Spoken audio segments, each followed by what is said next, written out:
Hello everyone. हमारा question दिया हुआ है कि element X react with hydrogen when heated to form a covalent hydride H2X। If H2X has smell of rotten egg the element X is likely to be carbon sulphur chlorine phosphorus. चार यहाँ पे element दिया हुआ है।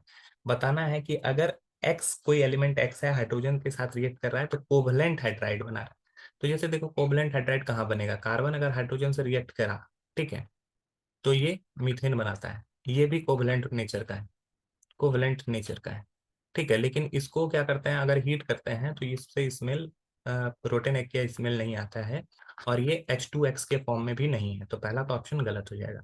दूसरा है हमारा sulphur, ठीक है।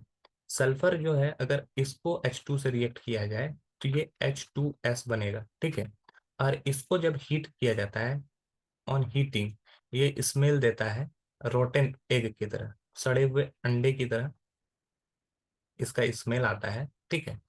तो यहाँ पर ये कोवलेंट नेचर का भी है सल्फर के आउटर मोस्ट सेल में।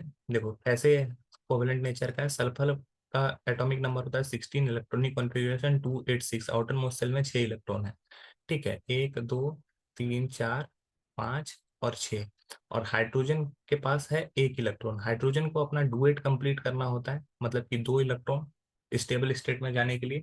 सल्फर को 8 इलेक्ट्रॉन कंप्लीट करना होता है, ऑक्टेट कंप्लीट करना होता है स्टेबल स्टेट में जाने के लिए। तो हाइड्रोजन एक सल्फर से इधर कंपेयर ये क्या कर लेता है, शेयर कर लेता है। दूसरा हाइड्रोजन दूसरे सल्फर के इलेक्ट्रॉन से शेयर कर लेता है। तो दोनों क्या कर लेता है, ये अब सेटिस्फाई हो गया और सल्फर भी सेटिस्फाई हो गया। तो इस तरह से ये बनाता है। तो ये सल्फर हमारा सही है। क्लोरीन है H2 + Cl2,